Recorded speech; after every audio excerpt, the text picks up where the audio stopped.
kajian saya seterusnya ialah Wijayanegara, India tu. Sebab apa? Prof kata, kalau kau pandai bahasa Jepun, kau mesti boleh adapt dengan bahasa India. Kat sana bahasa Urdu. Masa arwah Prof Kuke Kim datang jumpa saya, Rohaidah dia kata, kalau you nak cari evidence tentang sejarah Tanah Melayu, dah tak ada kat Tanah Melayu ni sebab kita dijajah. Sama ada buku kita dibakar, sejarah kita ditimbuskan.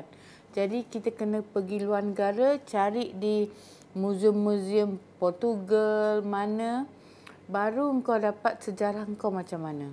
Kalau kita baca dalam hikayat Hang Tuah ni, dalam hikayat Hang Tuah tu, Hang Tuah ditugaskan pergi ke India untuk berjumpa dengan Sultan India tu. Kemudian di Hang Tuah di sana, Hang Tuah dalam buku hikayat Hang Tuah tu, dia menjinakkan kuda Tezi, kuda Sultan. Sebab kuda itu kuda liar. Sultan sayang kuda itu. Lepas tu, selepas viral video yang KL Express buat, adalah satu hamba Allah India ni kata pada saya, doktor pergi ke India ni ada filem Bharat Ek Kuch. Bharat Ek Kuch.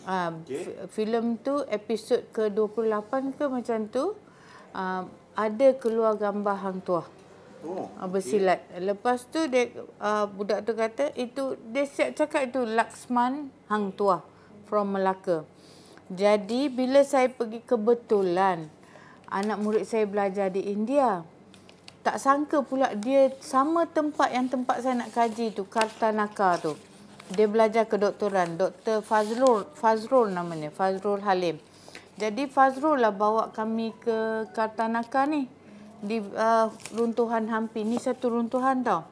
Jadi di situlah kita nampak ada lelaki menjinakkan kuda Tezi dekat dinding batu tu kan. Kalau kita tengok kuil India kan berketuk kan. Lelaki tu bertanjak.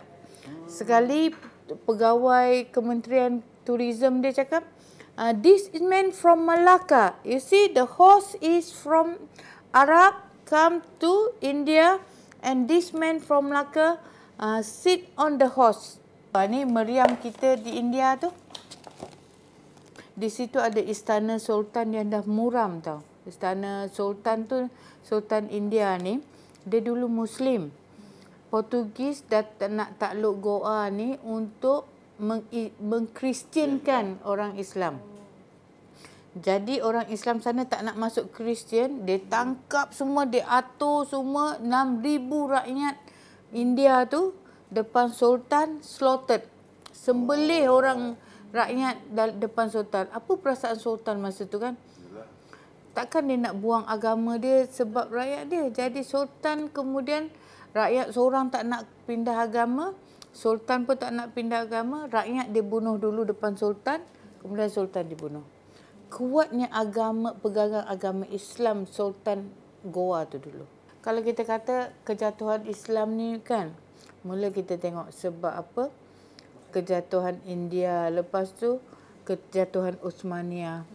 Semua berlaku. Lepas tu dalam buku ini, buku Wijayanegara ni, satu advantage, saya bukan nak menjual buku. Saya mensertakan buku Alfonso de Albuquerque di belakang ni. Macam mana Albuquerque tangkap menakluk Melaka. Kehebatan Melaka semua Alfonso ceritakan. Ada banyak senjata di Melaka. Dia dia menahan kota Melaka ini subuh. Kenapa subuh? Sebab di subuh hari Sultan menjadi imam bagi solat subuh pada tenteranya. Yang jaga tempat simpan senjata semua orang Islam. The mosque dia kata. Orang Islam jaga tempat simpan senjata. Jadi bila mereka sembahyang berjemaah, tempat simpan senjata mesti tak ada orang jaga kan. Jadi nak hubung antara masjid dengan tempat simpan senjata adalah jambatan. Dia runtuh, dia bom jambatan, tak dapatlah Sultan nak pergi ambil senjata. Jadi dia orang berlawan dengan keris, dengan pedang yang ada di pinggang ajalah. Itu yang dia orang kata sejarah orang Melayu lawan keris dengan tu, macam mana nak lawan. Tapi sebab apa? Sebenarnya Yang dia takluk ketika itu adalah kali kedua. Yang pertama berlawan orang Al-Buqa dah surrender. Kenapa surrender? Sebab meriam kita canggih. Pemegang dia kiri dan kanan. Jadi dia kalah sebab apa? Kita dah lah orang Melayu ni laju kejar dia. Sultan sendiri turun dari istana membantu dengan tentera bergajah. Jadi kita ada gajah lah untuk berlawan masa itu. Jadi bukan calang-calang. Dalam buku Alfonso ni, sepatutnya Alfonso tu tawan Mekah pada tahun tapi sebab pada 1509 Lopez de Esquerra masa dia nak serang Melaka kali pertama itu, dia tewas. Jadi dia ditahan, 19 orang dia ditawan. Lepas tu berutus surat dengan dia Alfonso de Albuquerque lah, dengan dia punya sultan armada tentera dia nak sebarkan agama Kristian. Jadi bila Sultan Mansur Shah tahan dia, Sultan kata sebelum Sultan Mahmud Shah tahan dia kata kau nak sebarkan agama Kristian, kau masuk Islam dulu. Jadi cerita itu sampai ke telinga Albuquerque. Albuquerque dah sampai sea tu, Laut Merah. Dalam ni ada, boleh baca. Dia dah sampai Red Sea dah, nak tawan kota Mekah, nak tembak kota Mekah. Jadi Albuquerque geram lah, dah dia punya tentera 19 orang kena tahan, suruh masuk Islam lagi. Jadi he make a U-turn at Red Sea. Dah sampai dah kat Laut Merah tu, tinggal nak bom kota Mekah je.